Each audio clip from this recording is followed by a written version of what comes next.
Thanks, Dan. Hello, Mikel. Good morning. Let's start at the start. A new way of trying to get the injury updates from you, starting with start. S-T-A-R-T. S. Saliba. What's the latest on Saliba? We have to wait and see. Yesterday we didn't train, so he hasn't trained with us yet. So we have an extra day. We train this afternoon. Let's see if he can be available or not. Could you say a matter of days about the last 5 press conferences? Yeah. So is it still a matter of days? And remains the same. Yeah. Obviously, if he asks me the Everton game, I think he will be fit for tomorrow. I don't know.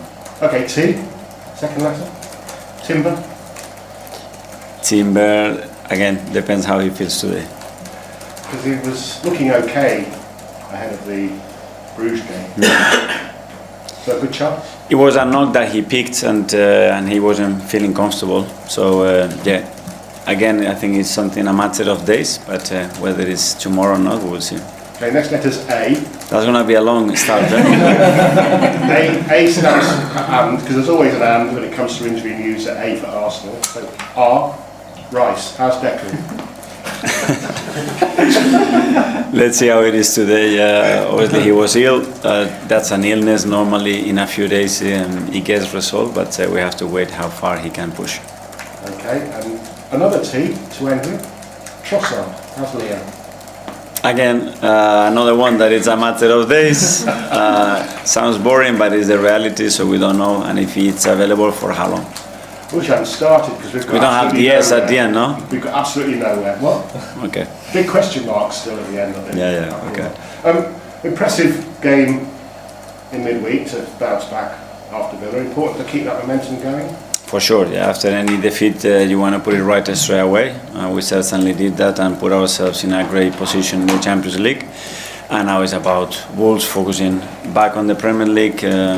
And after what happened and the result that we had against Villa, obviously, is a massive opportunity for us again to win the game and put ourselves in a great position. Based on results, Wolves have been extraordinarily poor, lost all of their last 8 games.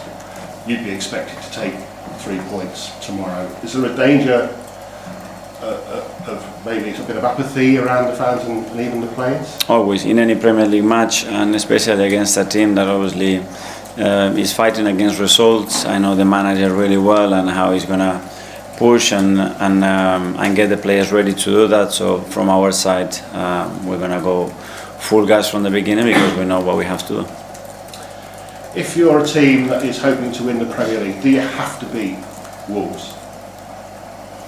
Yeah, at the end you're going to have over 90 points probably to win it. So that means winning a lot of football matches and tomorrow we have 3 that we have to earn.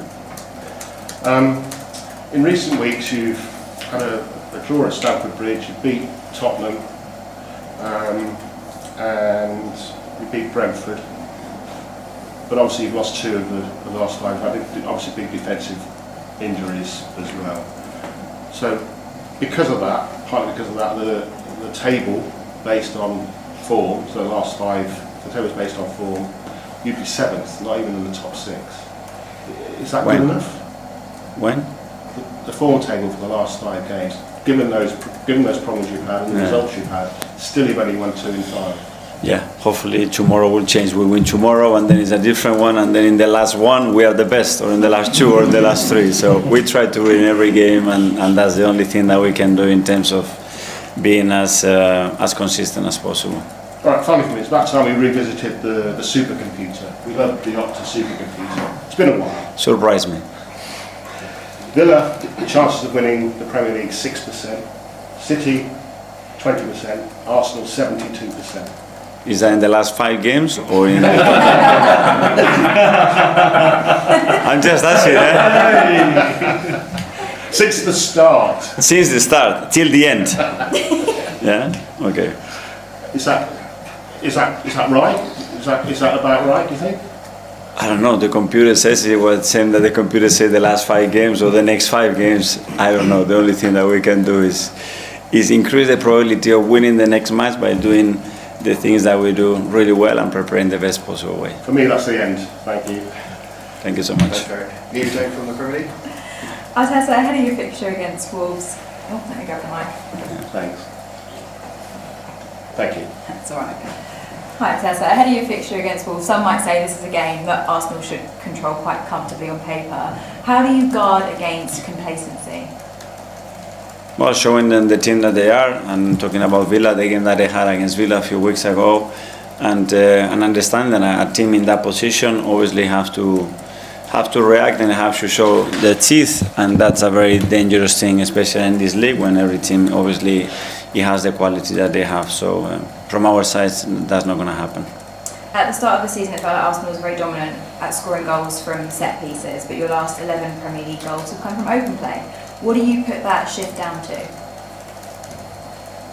That this is football and it has waves, and you try to analyze 5 games or 10 games, and the sample is that small that you get very, very confused. So at the end, even 40 games is not enough to have a sample of what your team looks like, because it's too small. But the fact that we have the resources to score from various positions with different players in different manners, that's a great thing. But we want to be the best in every situation. That's what we try to do. Finally, Arteta, Gabriel Jesus returned to the side on Wednesday. Do you see him eventually pushing for that number 1 striker spot again? How do you see his role developing? Yes, I mean, a player of his quality, a player that is giving us so much, and it comes with the energy that he came the other day. He's certainly a player that has to be pushing and aiming for that, that's for sure. Thank you, Arteta. Thank you. Ian, talk to me. Hi, Mikel, how are you? I'm good, thank you. First of all, can I ask you whether you think your side are getting enough credit this season? They're scoring a lot of goals, as you say, in waves, from set pieces and outside of set pieces. But I just don't feel like they're being given enough credit as being either entertainers or being as good a team as they are. I don't know, but that's not for me to judge. At the end, we are in a very strong position in the 3 competitions that we've been involved so far, and that's what we have to continue to do. At the end, the credit has to come at the end of the season. That's what we're going to measure what we've done. But in order to achieve that, you have to be achieving every single day the objectives that you want. And so far, I think we are in a really strong position. For any team to do well, players have got to sometimes play where they don't want to play or where they're not best at playing.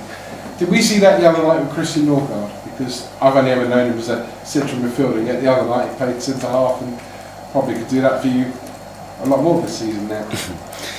Yes, but I think that comes to the mentality of the players, the intelligence of a player like Christian as well, and how to fulfill a role when in the morning you tell him surprisingly that he needs to play in that position because we don't have any other one to play in there, and then you need to fulfill that role. But we have a lot of examples of players that have played in different positions, like Mikel, like many others, and that's great because that gives us an edge.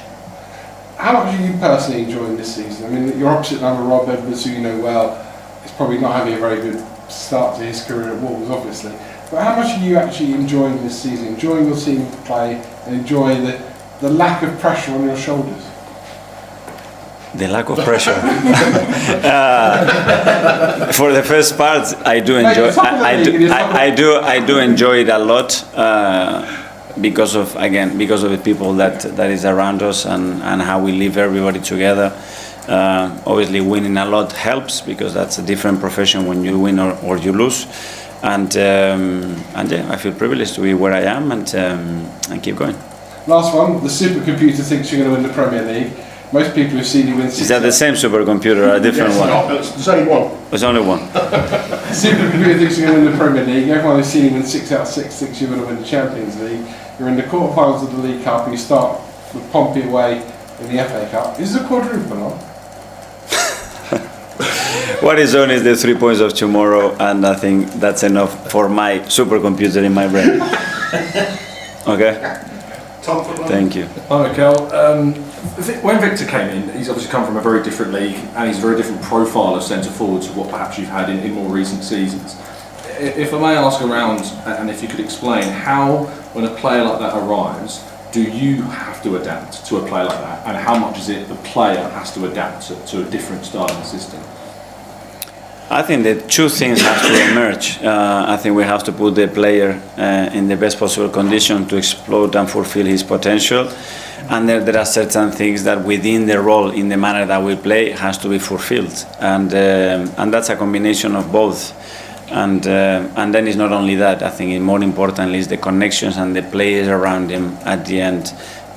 Those interactions, that understanding how it develops. And before the injury, I think he was in a great place. I think it took him a while at the beginning because, as you said, it's a different league, different demands, had no precision. And now he's starting to get again some momentum, and the goals will come, and we're going to be very pleased with him. And after this game, you get a rare week off from a midweek fixture, which you haven't had in quite some time. What are you looking forward to most about having a week where there isn't a game, and what might you do differently with the schedule behind the scenes? Well, basically three things. Make sure that we can give some rest to players, mentally and physically. Then start to reactivate everybody and start to work on things that slowly you don't have time to work and start to deteriorate at some point. And then start to be in the best possible physically and emotional mindset to go to Goodison Park to beat Everton. Okay, I'll just quickly, did you get any, there were no fresh injuries from Wednesday at least, were there? No. And just on Saliba, obviously it's been one where he's been close in sort of 3-4 games. What is the issue that he specifically got, and how frustrating is it that he's close to making the squad but he can't take that last step to come back? Yeah, it was something quite small. He came from an ankle injury that he had, and then he started to modify the way he was running and all that, and he started to overload an area, which is something common, but at some point he wasn't comfortable continuing to be able to train and play, and we had to stop it. And it looks better, but we have to wait and see if it's enough for him to be able to train with the team. Can I just ask you one on Gabriel Jesus? He's obviously in a rare situation where he's someone in this squad who's going to have 18 months on his contract in January. You've got Victor, Kai, Mikel as strikers. Is he someone you would consider selling, or do you see him as a key part of your plans this season? No, I don't consider that, and especially with the situation that we have right now. I think Gavi has a lot to offer to the team, and he's proven that straight away in the first minutes that he was available to play. He's put so much to be in this position again, and now the focus is to be with us. Hi, Mikel. Hi. In the week, Ethan came on and played quite well in the second half. Ethan Wanier. I was just wondering how he's been in these kind of few weeks where I guess he hasn't been starting games as much, and how you found him, because I think he said a couple of weeks ago he asked to play in that friendly, and yeah, I was just wondering how you feel about that. Well, in the manner that other players have to cope with this kind of situation, so preparing the best possible way, I think he's doing it. His attitude has been excellent, and when he's got the chance to play, prove that I'm wrong, that he needs to play more minutes and help the team as much as possible. And in terms of him asking to play in that friendly, is that something you like to see from players? Yeah, well, Ethan's attitude on that is exceptional, and every time we have a region day, he wants to train and he wants to be outside and he wants to be in touch with that ball. In that sense, he's top. James, CBS. Hi, Mikel. Can I ask you about Martin Zubamendi? 2 assists, 6 chances in the game against Club Brugge, but other games where he plays maybe a more conservative role. How impressed have you been by how, not just he's adapted to the Premier League, but how he's adapting game by game to cater the way he plays to the opponent? Very impressed, because I know the difficulty of coming into this league and do what he's doing immediately, because first of all you have to earn the role within the team, and that's not easy to do.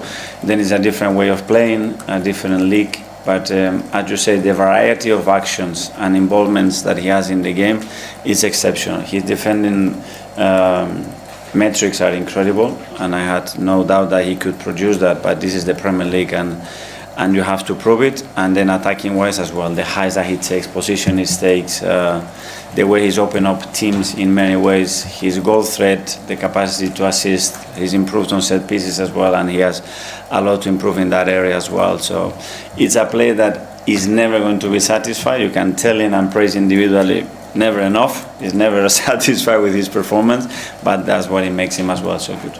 I mean, that position in particular, it's so hard to adapt to recent players like Rodri need a year. Did you think he would need a little bit more time? Did you think you'd be able to throw him in like you did at Old Trafford and he'd kind of barely be out of the team from then on? Yes, but I think the fact that he could prepare for a longer period because he sort of knew that he was coming, I think that helped. It wasn't something immediate that happened. So we talked a lot about what was going to be needed, the challenges that he was going to face, but as well that his abilities and capacities were going to fit so well within the team, and he's proven that on the pitch. The last two in the ASL, I firstly feel it back. Just earlier on, Victor, you said that he was in a great place before his injury. How long do you think it will take for him to sort of get back to that place? And do you think he needs like a run of goals to just get the sort of confidence going and maybe silence any sort of critics that he has? Yeah, probably the thing that's going to unlock his goals, and he's so used to that I think he needs that for himself, for his confidence, and just at the end we're going to judge his performances based on that as well. That's logical, but for the rest I think he's in a really good place. I think physically he's in a good place, and now he needs to start to convert the chances that he's getting. And just one on the Premier League table. Obviously, when you look at it now, you've got Man City just 2 points back, so the gap's got a bit smaller. Do you think that they're sort of back to their best? They obviously had a bit of a dip last year. Do you think City are now sort of back to where they were? Yeah, we had a lot of teams that we are involved when you look at the table there, and we know the situation with other clubs as well. With Man City is always the case that you expect them to have with the quality that they have, the experience that they have in the competition. But the focus has to be on what we have to do. Hi Mikel. The club will be marking its 40th anniversary of Arsenal community in the game this weekend. How important is this, and what does this connection to the wider community mean to you and the team?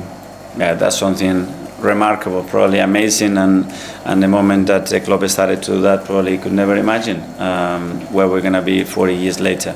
But that shows where it's coming from. I think the consistency on doing those things is the most difficult one. A lot of people engage or jumps into things, but for a very short period of time, and it's very difficult to be consistent. I think the impact that the club is having in our community and in a lot of people's life is something exceptional, and it needs a lot of pricing. We'll now go to the What about Arsenal then, Simon? Last night they beat Club Brugge 3-0 with stunning goals from Madueke, who's been a revelation, and Martinelli. They've all but secured automatic qualification. They topped the group, 6 wins from 6, 1 goal conceded. I mean, that's not bad going, Simon, isn't it? I mean, Arsenal are in great form.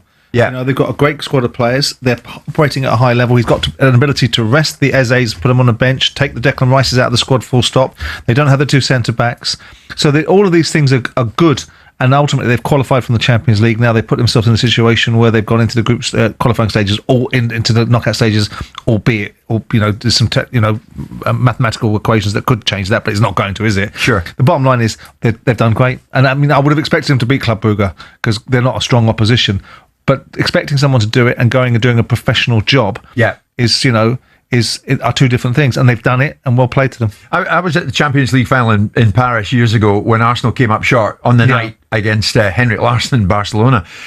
Would there be something more significant about Arteta doing what his predecessors never could, land a Champions League? Well, everyone will tell you, I think, most football managers will tell you, and even back to the days when Brian Clough used to wax lyrical about it, winning the league is the blueprint for managers. It's the bread and butter. It's where managers prove themselves in the highest format of having to go over a full season with all the different challenges and peculiarities. Now, of course, that's before you got into a Champions League that had more games. When they played in the European Cup, I don't think they had quite as many games as they might have to have now to win a Champions League. It's 15 or 17, isn't it? I can't remember. Yeah. The fact is that winning the Champions League would differentiate him from everybody else, because nobody in Arsenal's done that. And so much currency was made of PSG eventually arriving at Europe's top table. I personally think for Arsenal, the bigger outcome is winning the Premier League. Yeah. But if they win the Champions League, he'll be able to lay claim to a unique position. Arsenal have not been in that position previously, in terms of only being in the final and not winning it. So look, they'll take either, won't they? I think that there's a possibility they could win both. I think it's going to be a tall order, and the emotional maturity of the squad and the emotional maturity of the manager being able to contest 2 very significant fronts might mean that he gets one or the other. Yeah. But I think there's a capability of doing both. Oh my God. I mean, can Arsenal fans even envisage that moment that you win both the Premier League and the Champions League? Is that even in your mind at the moment? Do you have a greater yearning for one more than the other? Simon says the Premier League. That would be the goal, ultimately. But do you have a greater yearning for the Champions League over the Premier League? The one you've never got, remember? The Champions League. That huge, wonderful trophy. Can you envisage it now being raised aloft by the Arsenal players? Mikel Arteta faced the media today ahead of Arsenal's Premier League clash with Wolves, offering important updates on several key players. The biggest talking point was the fitness of William Saliba, who Arteta said could return if he comes through training later today. The defender has not trained fully in recent days, so the final decision will depend on how he looks in the last session. Declan Rice is also being monitored closely after recovering from illness. Arteta described his situation as a matter of days, insisting the club will not take unnecessary risks if he is not fully ready. Jurrien Timber and Leandro Trossard remain doubtful, with their availability also depending on late fitness tests. Arteta stressed the importance of freshness and smart rotation, especially during this busy period of the season. He highlighted how closely the medical team is tracking training intensity to avoid recurrence of injuries that have troubled the squad. Despite the uncertainty, Arteta expressed confidence in his team's rhythm and mentality. He expects a tough match against Wolves, who are known for their disciplined shape and dangerous transitions. For Arsenal, the final squad will depend on what unfolds in training, making today's session absolutely crucial.